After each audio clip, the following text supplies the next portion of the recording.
Bon matin, c'est bon de vous voir, hein, soit en ligne ou ici présentement. Est-ce qu'on peut commencer avec un mot de prière ce matin? Seigneur, on te remercie du privilège qu'on a d'ouvrir ta parole ce matin.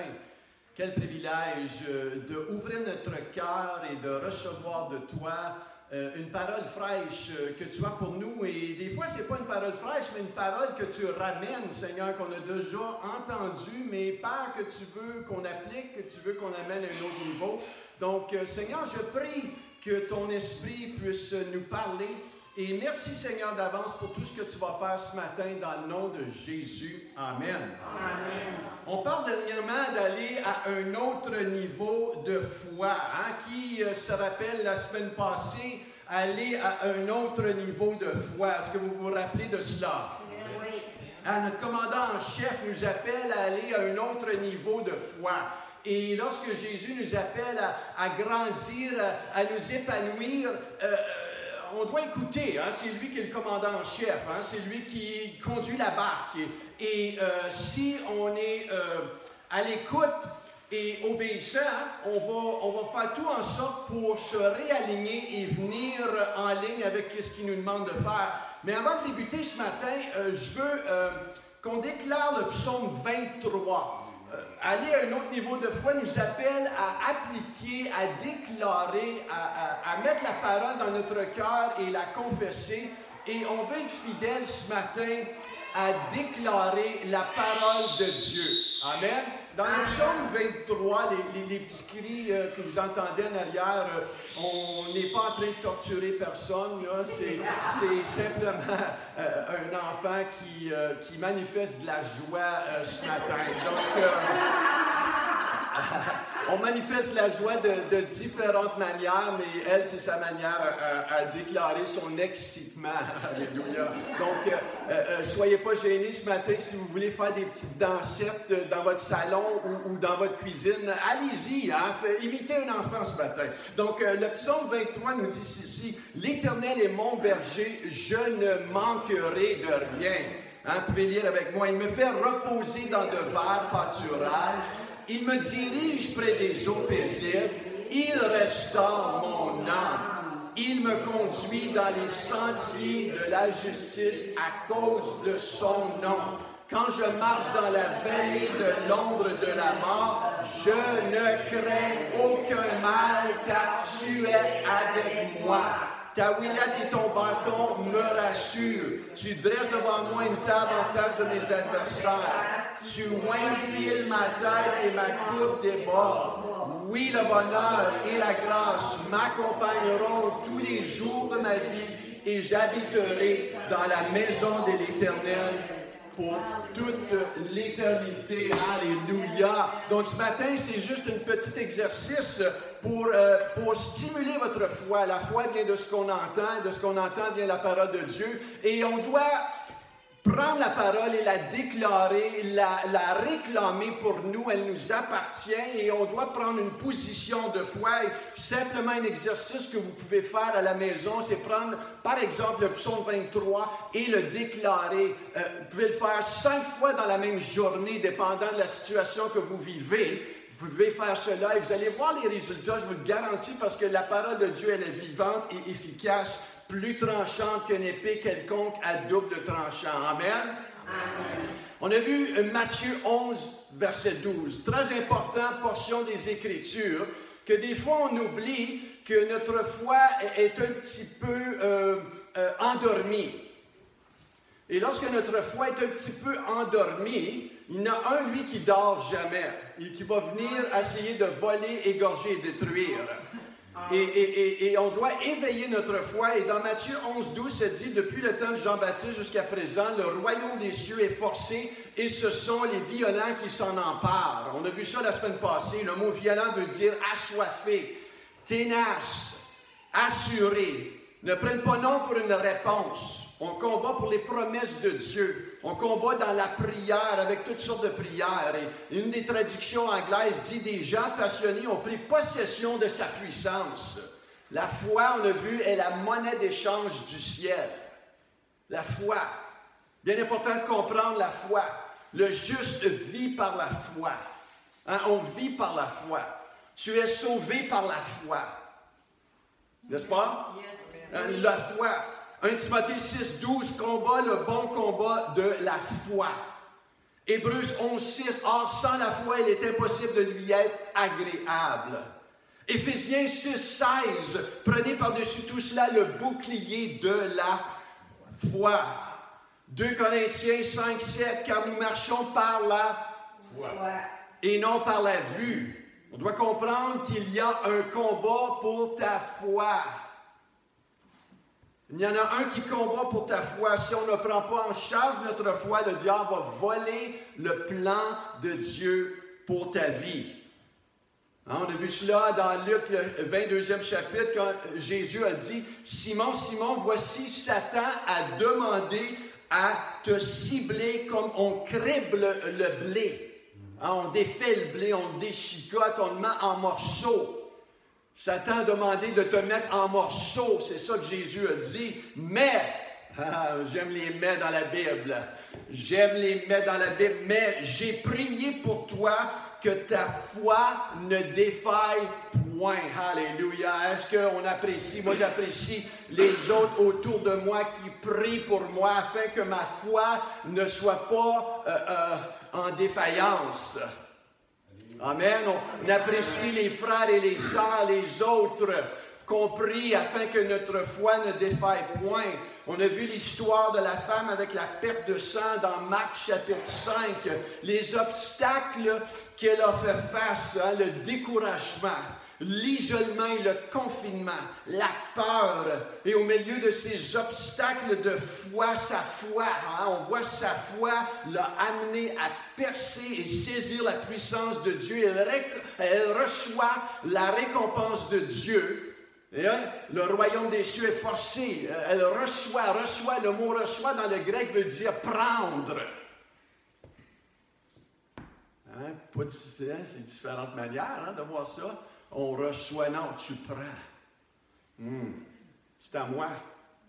Les assoiffés, les tenaces s'en emparent. Avoir la foi d'un bulldog. Hein? Est-ce que j'ai des bulldogs ici ce matin? Ah, boy, les bulldogs sont pas... Oui! Est-ce qu'on a des bulldogs ici ce matin? Oui! Oh, boy, alléluia! Là, boy! Hein?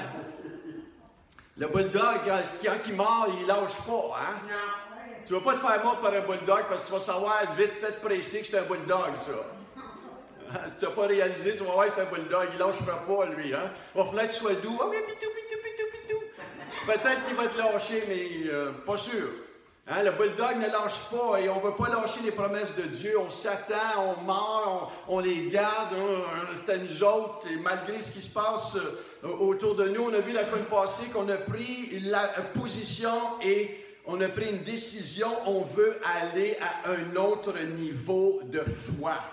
On veut aller à un autre niveau de foi. Ça nous a amené à renouveler notre consécration pour entendre la parole de Dieu. Et tout au long de la semaine, j'ai positionné ma vie à un autre niveau pour entendre la parole de Dieu, la méditer, la mettre au centre de ma vie. Ça nous a amené à positionner nos cœurs pour entendre. Hein? Des fois, il faut tasser les distractions. Peut-être pour vous ce matin, c'est de prendre un calepin et de prendre peut-être quelques notes.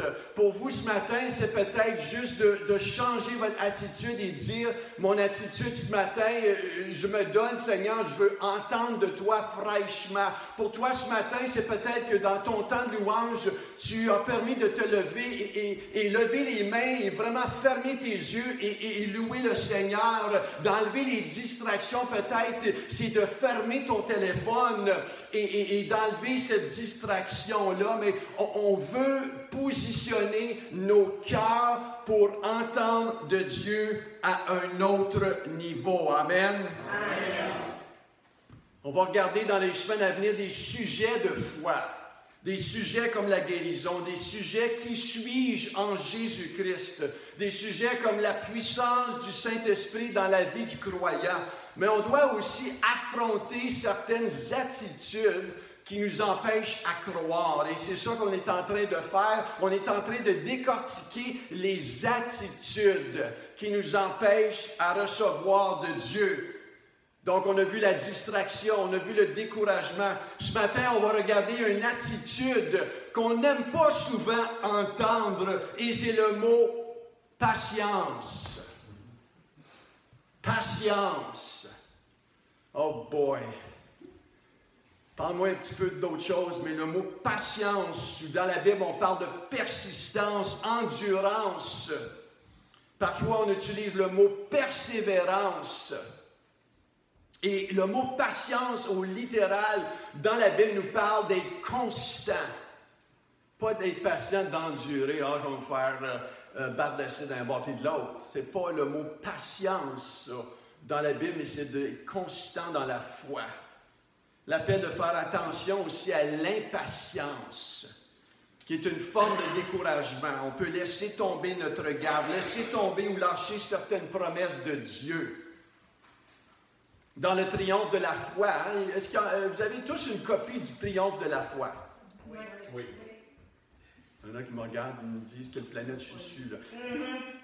Le triomphe de la foi, c'est un livre qu'on a donné il y a plusieurs mois passés. C'est une dévotion, une lecture à tous les jours. On l'a donné à l'Église. C'est un livre bleu. Il y a des pensées à lire à tous les jours. Et vendredi, si vous vous rappelez, vous l'avez lu avec attention, je vous encourage de lire ce livre-là avec un petit peu plus d'attention, de lire et de regarder les mots. Des fois, on peut lire une dévotion tous les jours, mais on perd notre attention lorsqu'on lit cette dévotion-là. Je vous encourage à la lire et de décortiquer certains mots, d'aller voir les versets bibliques. Ça parle de la patience où la persévérance va de pair avec la foi. La foi avec la patience et la persévérance va de pair. Elles travaillent ensemble pour assurer l'accomplissement des promesses de Dieu dans notre vie. Donc ce matin, on va regarder un exemple de cela. La semaine passée, on a parlé de la femme avec la perte de sang. On va aller voir l'autre histoire qui est jumelée avec cette histoire-là, qui est le chef de la synagogue Jairus. Avant que la femme avec la perte de sang vienne, Jairus avait demandé quelque chose avant cela à Jésus. Dans l'histoire-là. Hein? Vous faire un petit peu lire cette semaine. Il faut prendre le temps d'aller lire la parole de Dieu, frères et sœurs. Si vous écoutez la parole de Dieu une fois par semaine, écoutez, vous allez vous faire ronger par le diable. Il faut que la parole de Dieu devienne votre centre de votre vie. Mangez-vous juste une fois par semaine? Hein? Non? Mais c'est la même chose spirituellement. On doit manger la parole de Dieu à tous les jours. Maintenant, il y a des journées qui sont plus occupées que d'autres. On les a tous ces journées-là. Il ne faut pas se condamner. Mais il faut revenir. La parole de Dieu, c'est notre nourriture spirituelle. Notre nourriture spirituelle, on doit dédier des moments dans la journée où on se donne à l'étude ou la méditation, à l'écoute, la prière. Mais regardez ici ce qui se passe. Dans cette histoire-là, le chef de la synagogue Jairus demande à Jésus, « Viens prier pour ma fille qui est gravement malade. » Donc, ils partent ensemble. Ils partent ensemble. Jésus suit. « OK, on s'en va chez vous, là, prier. » Ici, on lit dans Marc chapitre 5, le verset 21 ou 22. « Alors vient un des chefs de la synagogue nommé Jairus, qui l'ayant aperçu se jeta à ses pieds. » Donc, il n'est pas juste venu demander à Jésus, il s'est jeté à ses pieds. Hein? Marc chapitre 5, le verset 22, 23, il lui adressa cette instante prière. « Ma petite fille est à l'extrémité, viens, impose-lui les mains afin qu'elle soit sauvée et qu'elle vive. » Une autre traduction, ils mettent ça un petit peu plus d'emphase au sérieux. Ça dit ceci: lorsqu'il aperçut Jésus se jeter à ses pieds, il le supplia avec instance. Ma fille est sur le point de mourir. Viens, pose-lui les mains afin qu'elle soit sauvée. Jésus s'en alla avec lui. une grande foule le suivait et le pressait de partout. Vous pouvez vous imaginer, là, il est en route avec Jairus. Il s'en va prier pour sa petite fille. La foule est tout autour, le presse autour. Et regardez ce qui se passe au verset 25. Or, il y avait une femme atteinte d'une perte de sang depuis 12 ans. Elle vient et toucha le bord de son vêtement, et là, Jésus a senti la gloire, la puissance sortir de lui, et c'est là qu'il a dit, « Qui m'a touché? » Et c'est là les apôtres lui ont dit, « Seigneur, Seigneur, sur quel monde es-tu? Tout le monde te touche. » Et Jésus, il dit, « Non, non, non, non, non, il y en a un ou une qui a touché la dimension spirituelle en moi, la gloire, la puissance de Dieu est sortie de moi. Et voilà, une interruption se passe. » Oups! La femme avec la perte de sang vient obstruer, interrompre Jairus et sa fille. L'impatience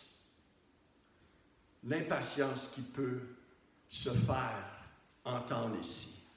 L'impatience commence par ceci, ça va prendre plus de temps que je ne l'avais anticipé. Ça va prendre plus de temps que je ne l'avais anticipé. Le Seigneur va tarder à venir guérir ma fille. Jairus ici, il vient de supplier Jésus. Ma fille est sur le point de mourir. Viens prier pour elle. C'est une question de, hey, il faut que tu viennes, Jésus. Et là, tout d'un coup, il y a une interruption à son instance ici. Là. Jésus va tarder, il tarde là, à venir prier pour ma fille. Un imprévu qui aiguise la patience de Jairus. Le même pour vous et moi, où notre foi est étirée. Quand est-ce que, par exemple, mon mari va changer? Ou ma femme va changer? Mon fils, ma fille, ma situation, ma guérison? L'attente peut nous amener à être frustrés. Je sais que vous n'avez jamais été frustrés. Presque pas. Presque pas. Mais c'était quand même pressant ce qui se passait dans la vie de Jairus, sur le point de mourir. Et le premier obstacle, c'est l'impatience. Oh, ça tarde, oh boy, comment se fait que ça prend tant de temps que ça? Seigneur, tu réponds pas à mes prières, que c'est bien. C'est tout ça à l'intérieur. L'obstacle numéro 2, le doute. Est-ce que le maître sait ce qu'il fait?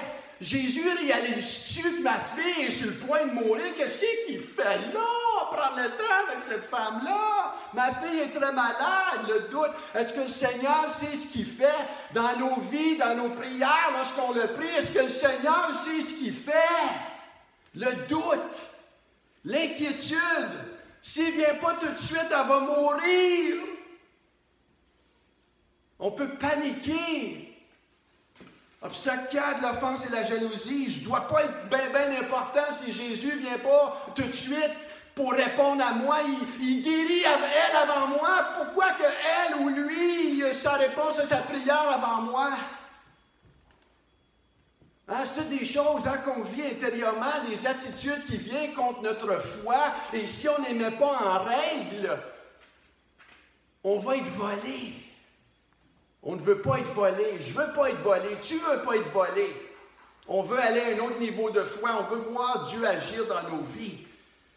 Ce matin, je veux vous assurer que tu es aussi important pour Dieu que n'importe qui d'autre. Ne laisse pas l'ennemi te faire croire que cette personne-là est plus importante parce qu'il y a eu ou elle a eu sa réponse ou les choses changent dans sa vie ou il y a des choses qui se passent que tu aimerais et tu es tenté de croire que « Oh boy, je pense que Dieu aime plus elle ou il y a des favoris. » Ne rentre pas dans ce jeu-là. Jérémie 29, 11, il y a pour toi des projets de paix et non de malheur afin de te donner un avenir et de l'espérance. Jésus ici aimait autant la femme avec la perte de sang que la fille de Jairus ici, mais il y a un timing ici là, que Dieu est en train d'orchestrer. Et c'est pas parce que Jairus et sa fille, ça a pris plus de temps que Dieu aimait un ou l'autre. Dieu aimait les deux et Dieu t'aime à toi et tu dois saisir cela dans ton cœur. Que Dieu t'aime autant que n'importe qui d'autre. Dieu, il t'aime comme il aimait Jésus. Tu dois saisir cela. Et arrêter de « Ah, pourquoi je vis ça? Je ne dois pas être aimé, blablabla. » Jésus, il m'aime.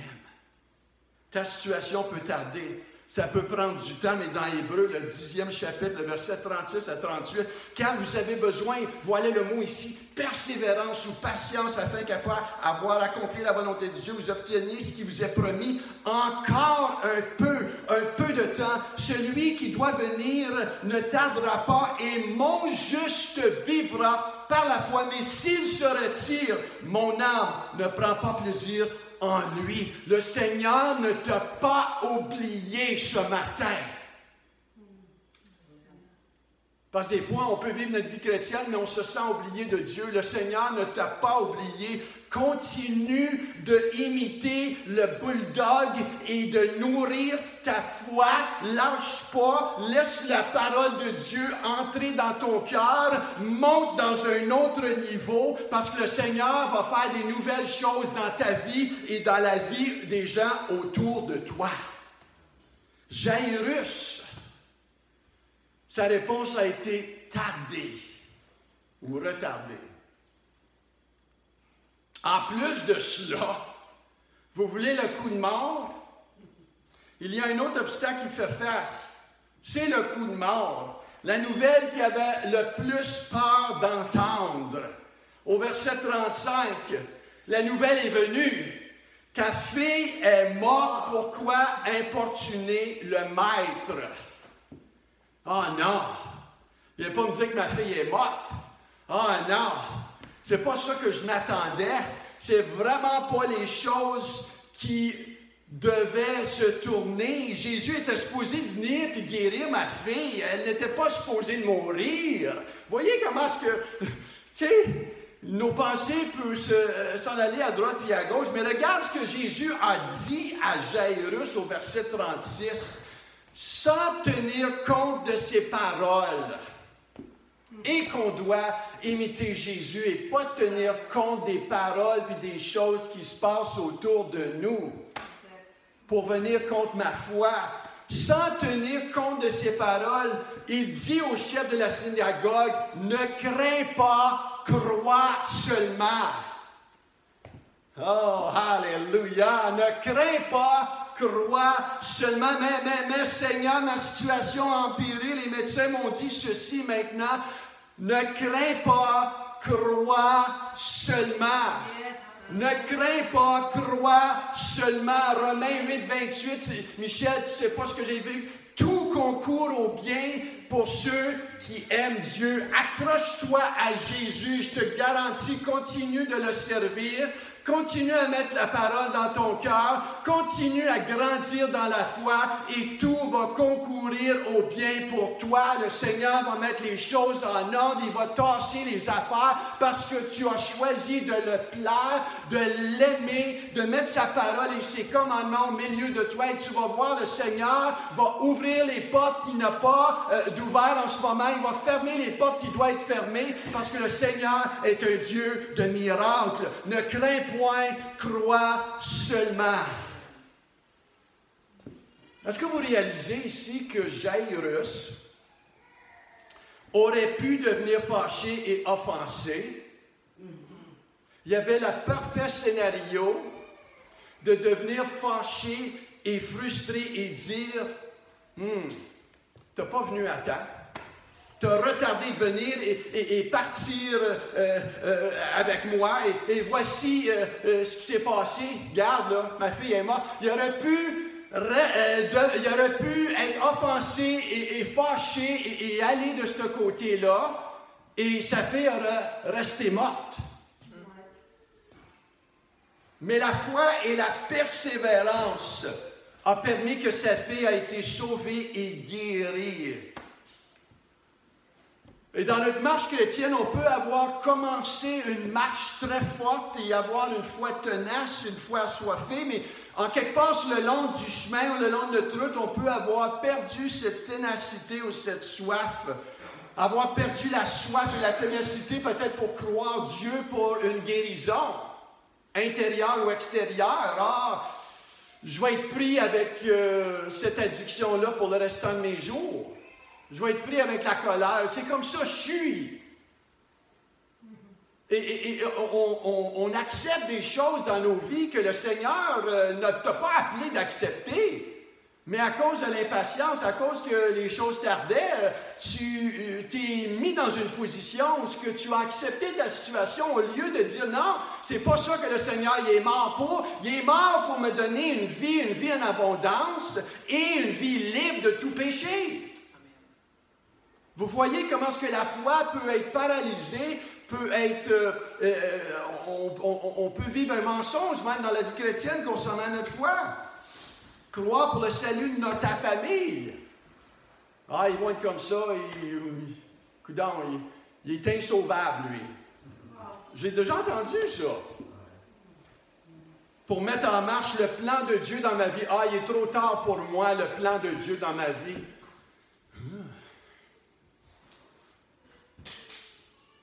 Ou ce que ça brûle dans mon cœur, Seigneur, en son temps. C'est sûr que c'est en son temps, mais le Seigneur attend pour ta foi aussi pour l'activer. Servir dans l'Église, une foi ardente pour l'évangéliser. On parle ce matin d'aller à une autre foi et ce matin, je vous invite, qu'importe où ce que tu es dans ta foi, il y a un Dieu qui veut restaurer ta foi, il y a un Dieu qui veut allumer les rêves et les choses qu'il a mis en toi, que ce soit pour la guérison, que ce soit pour la prière que tu pries, mais tu as perdu le feu de la prière, que ce soit que ça voudra croire pour une conjointe. Je prie dans le nom de Jésus ce matin que Dieu rallume une foi en toi, aiguise les dons de Dieu en toi afin que tu puisses aller à un autre niveau de foi avec lui ce matin. Amen. Le Seigneur, il y a des choses pour toi. Et des fois, notre foi est dormante. Maintenant, il y a 4 régions qu'on va parler ce matin pour nous aider à persévérer ou être patient dans notre foi ou être constant. Le mot patience, il faut vraiment le définir comme constant et constant. Dans Acte 2, le verset 42, il persévérait dans l'enseignement des apôtres, la communion fraternelle, dans la fraction du pain, dans les prières. Il y a une marche à suivre dans la parole que Dieu nous donne, qui est très importante à réaliser. Et numéro 1, persévérer dans l'enseignement des apôtres. On doit être soumis à l'enseignement biblique. Tu ne peux pas grandir toute seule. Tu as besoin les uns les autres. Et Dieu a mis dans son Église des apôtres, prophètes, enseignants, pasteurs, évangélistes, pour nous enseigner, pour nous éduquer, pour nous former, pour le perfectionnement des saints. On doit être soumis et venir à l'écoute. Ah, dimanche matin, ça ne me tente pas d'aller à l'église. Ce n'est pas de persévérer dans l'enseignement des apôtres. Ah, aujourd'hui, écoute l'église, j'y vais une fois par mois, c'est assez pour moi. Ce n'est pas de persévérer dans l'enseignement des apôtres. Ah, moi, Michel, je fais l'église à la maison, je ne suis pas vraiment nécessairement joint à une église quelconque. Ce n'est pas de persévérer dans l'enseignement des apôtres. Dieu a mis la persévérance des dévoués à l'enseignement des apôtres, d'être assidus, venir avec attention et être dévoué à se soumettre à la lecture et l'étude de la parole de Dieu. C'est pour cela qu'on a des cellules, c'est pour cela qu'on a la cellule du chemin du disciple, c'est pour cela qu'on a la cellule du chemin de la guérison, c'est pour cela qu'on a le mercredi soir de la prière, pour vous éduquer, vous entraîner à un autre niveau de foi et à un autre niveau d'enseignement dans la parole de Dieu. Être dévoué, persévérer. Persévérer, c'est pas juste l'enseignement ici. On voit le mot persévérer qui veut dire dévouer. Une consécration et dévoué. Et ça nous amène personnellement, mais aussi avec les uns les autres. Les uns les autres, qui est la communion fraternelle. Et je comprends qu'en ce moment, oui, avec la distanciation et tout ce qui se passe dans les églises, on est limité à cela. Mais Le sommes-nous vraiment? Le sommes-nous vraiment limité? Oui, tu ne peux pas aller toucher les gens, mais tu as un téléphone, tu peux appeler les gens. Tu peux stimuler la communion fraternelle avec d'autres. Ne cachons pas en arrière du COVID-19 pour stimuler la foi de Dieu en nous. Dieu n'est pas limité à cela. La communion fraternelle, à faire partie d'une assemblée chrétienne, on comprend le principe d'être redevable. Ici, la communion fraternelle nous parle surtout de la redevabilité. C'est pas juste de se réunir, « Ah, moi, je vais à l'église ». On est redevable, on comprend la soumission qu'on a les uns envers les autres. On comprend la puissance qu'il y a dans la communauté chrétienne, les uns avec les autres. Là où 2 ou 3 sont réunis en mon nom, je suis au milieu d'eux. Alléluia. On comprend la communauté chrétienne, l'Église individuelle qu'on est, mais l'Église collective, les uns avec les autres, la puissance qu'il y a. C'est là qu'on aiguise l'amour de Dieu. Parce qu'il y a des gens, je te le garantis, dans ton cercle chrétien, qu'ils vont aiguiser la patience de Dieu en toi. Hein? Oui. Il y en a qui vont te frotter du méchant côté. Oui. Oh boy, lui, well, oh, je te dis qu'à métier, hey, savez-vous qu'un mot dans le grec, ça s'appelle inergia? C'est les gens qui te tapent ses nerfs. Le inergia, les gens qui te frottent contre le méchant côté. Mais savez-vous que ces gens-là sont utilisés de Dieu pour faire sortir la puissance de Dieu en toi? Alléluia, c'est ça le inergia. Inergia. Viviane et moi, on plaisante des fois, puis on a souvent dit, plus à cette heure-là, parce que vous êtes tellement des gens parfaits, mais on a dit dans le passé, « Hey boy, je te dis, ça c'est mon inergia. » Fait sortir la puissance de Dieu en moi. Hein, mon inergia. En français, il y en a qui diraient, t'es mon inergumène, en tout cas. Je sais pas pourquoi, là. Mon inergumène. Le troisième, c'est la fraction du pain, qui est la communion. Hein? La fraction du pain nous parle de cette partie centrale où qui prenait le pain et le jus ou le vin pour célébrer tout ce que le Seigneur Jésus a fait au milieu. Hein? La communion, la fraction du pain. Mais il y a une partie de la communion où la fraction du pain nous parle de s'examiner soi-même. S'examiner soi-même. Et s'il y a une région qu'on manque en tant qu'enfant de Dieu et de chrétien, c'est s'examiner soi-même. En ce moment, on examine ce que les gouvernements disent, ce que M. Trudeau, M. Legault, M. Trump et tous ces gens-là, on peut facilement avoir des opinions, mais savez-vous que les opinions, ton opinion et la mienne, n'ont jamais changé personne? Et en ce moment, on débat des opinions, on s'obstine pour des opinions personnelles. Ça a absolument nu tête. On doit s'examiner soi-même. Il y a tout, en ce moment, le Seigneur te demande, examine ta vie. Et il y a 3 choses qui nous demandent d'être promptes. On est lent, des fois. Il nous dit d'être prompt à se repentir, prompt à pardonner, prompt à croire et obéir Dieu. Un pasteur, un jour, examinait des gens de sa congrégation et il s'est dit, « Seigneur, il y a une dame que je vois en particulier que tu réponds à ses prières vraiment vite à comparer d'une autre dame. » Et il a posé la question, « Seigneur, pourquoi? » Et le Seigneur lui a amené à voir et à comprendre qu'il y a une des dames qui était prompte à ces 3 choses-là. Prompte à se repentir. Lorsqu'elle faisait quelque chose en dehors de la volonté de Dieu, elle était prompte à se repentir. Elle était prompte à pardonner les gens autour d'elle. Puis elle était prompte à croire Dieu et lui obéir. Prompte. Non pas comme ça me plaît, non pas la semaine prochaine, promptement. Prompte, être prompte. veut dire rapide. Rapide à s'examiner, rapide à demander pardon au Seigneur, rapide à pardonner quelqu'un, rapide à aller demander pardon à quelqu'un. Ah, j'attends. Elle, non, si elle va falloir qu'elle vienne me demander pardon des fois qu'on entend. Wow! Wow! Voyons! Prompt. Quatrième chose, c'est persévérer dans les prières. Hein? On parle dernièrement de prière collective, prière personnelle, développer un plan pour prier. Est-ce que vous avez un plan de prière? Ou est-ce que vous affrontez la prière juste comme ça vous va? Un plan.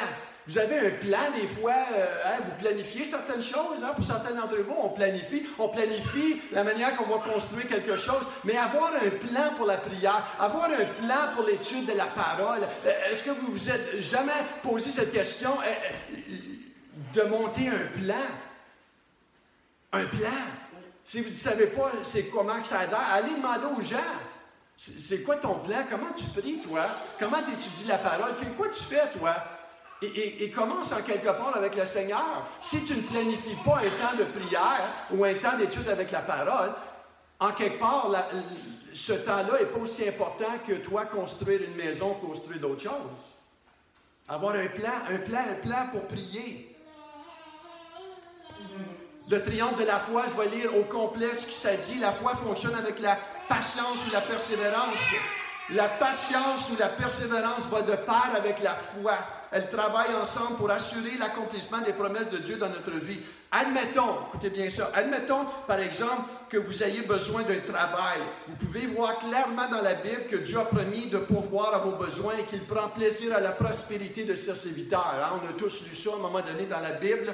Au moment où vous saisissez cela, la foi jaillit en vous, vous vous écriez « Ah, alléluia, j'ai le travail qu'il me faut parce que la parole de Dieu le déclare. » Mais qu'advient-il de cette foi si le lendemain matin, vous vous présentez à 3 entrevues d'embauche et que chaque fois vous êtes refusé?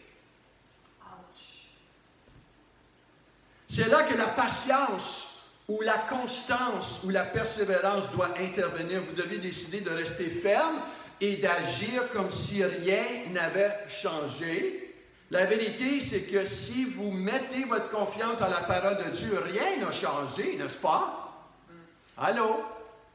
La parole dit aujourd'hui exactement la même chose que ce qu'elle disait hier. Si vous faites vraiment travailler la patience en vous, savez-vous ce que vous direz après ces 3 entrevues sans succès? Vous direz « Alléluia, j'ai le travail qu'il me faut, tout comme vous l'avez fait auparavant. » Vous voyez, la foi ouvre la porte à la promesse de Dieu pour vous et la patience ou la persévérance la maintient ouverte jusqu'à l'accomplissement de cette promesse. Oh boy, c'est pas trop fort ici aujourd'hui. Vous voyez comment est-ce que la foi et la persévérance ou la constance marchent?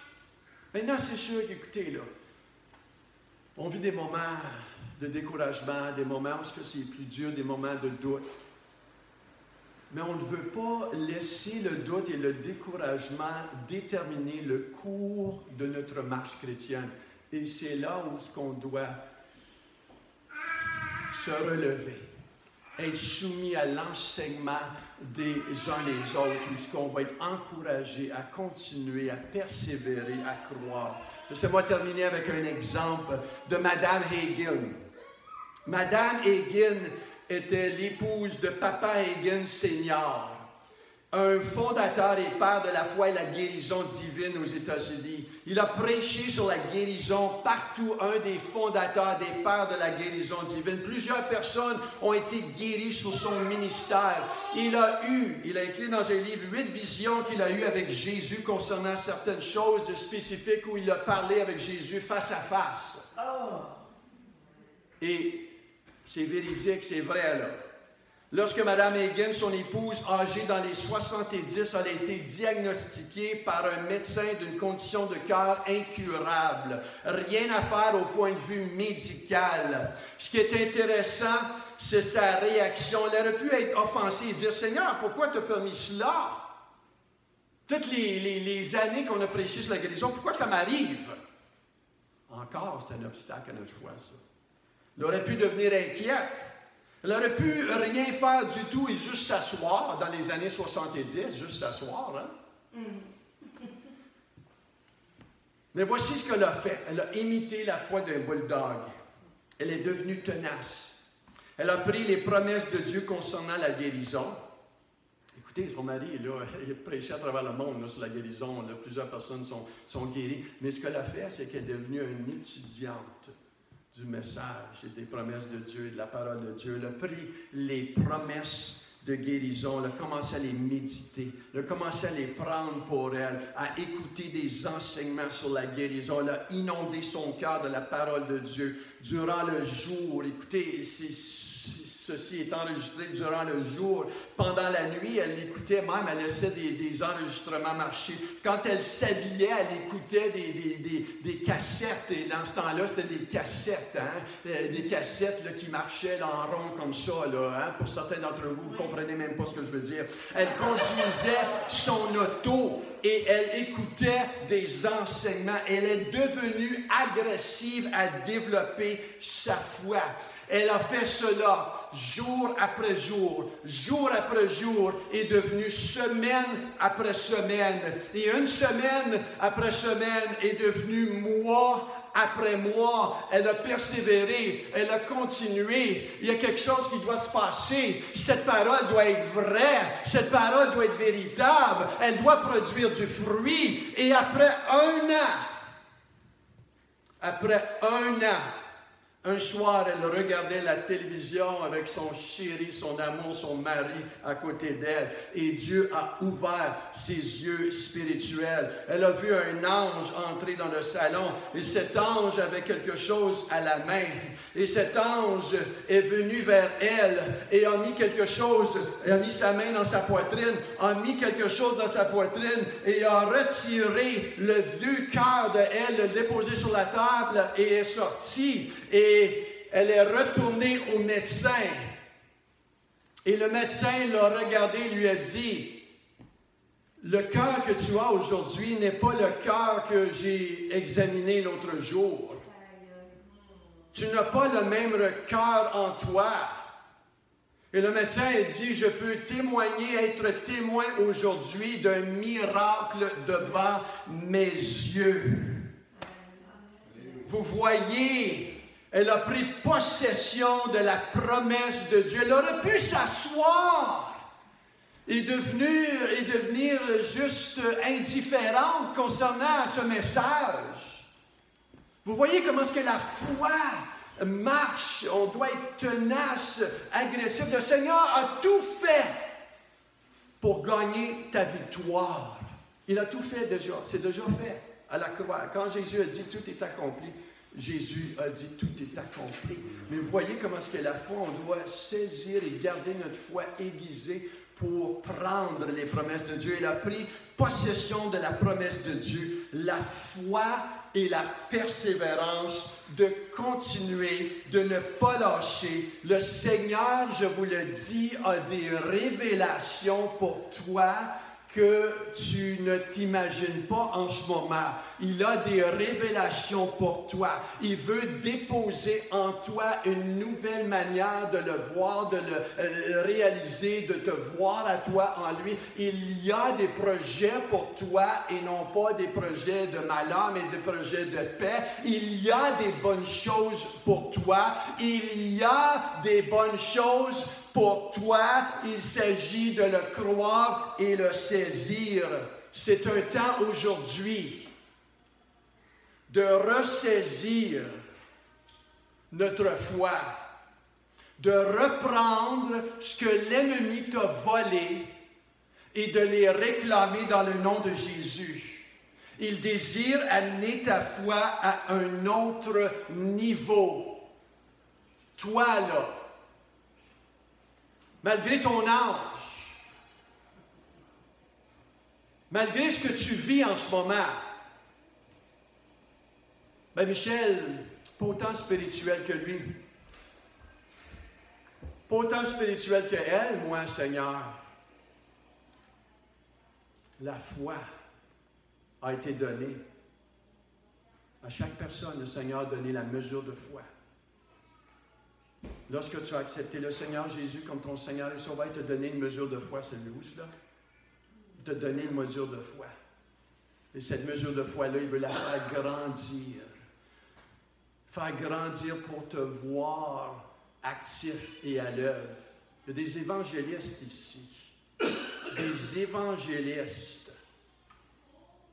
qui sont appelés à gagner leur communauté et les gens autour d'eux à Christ. Savez-vous cela, que vous avez ce potentiel-là en vous de gagner les âmes perdues. C'est là en vous. Est-ce qu'on peut prier ce matin? Est-ce qu'on peut se lever ce matin? Si vous êtes assis à la maison, levez-vous ce matin. Commencez juste à ouvrir votre cœur et votre foi et dire, Seigneur, tu as un autre niveau de foi pour moi. Il y a des choses que tu veux faire en moi. Il y a des visions que tu veux me donner, des rêves. Il y a des miracles et des signes et des prodiges que tu veux stimuler en moi. Et je veux juste encourager quelques personnes ce matin de faire attention à ce que vous dites avec votre bouche. Ce n'est pas parce que vous vivez quelque chose ou que vous avez reçu un rapport du médecin par rapport à quelque chose et il l'a traité comme si c'était la vérité. C'est un rapport vrai, mais il y a une autre dimension dans le spirituel qui est la parole de Dieu. Et que la foi veut nous faire saisir les promesses de Dieu. Oui, le médecin peut avoir te diagnostiqué avec quelque chose, mais il est où Dieu là-dedans? Est-ce que tu t'es permis de mettre la foi et ce que Dieu veut faire dans cette situation-là, intercepter et interrompre la nouvelle du médecin? Plusieurs personnes parlent qu'est-ce que le médecin vous a diagnostiqué, mais on doit aussi ouvrir les yeux de la foi et peut-être demander, Seigneur, c'est quoi toi tu veux faire là-dedans? Parce que le Seigneur a des choses et des plans différents. La science est limitée, mais on ne veut pas limiter Dieu. Donc, ce matin, on va prier, mais je veux prier que Dieu amène votre foi à un autre niveau et de faire attention à ce que vous dites, parce que ce que vous dites va déterminer le cours de ta foi. Est-ce que vous comprenez ce que je veux dire?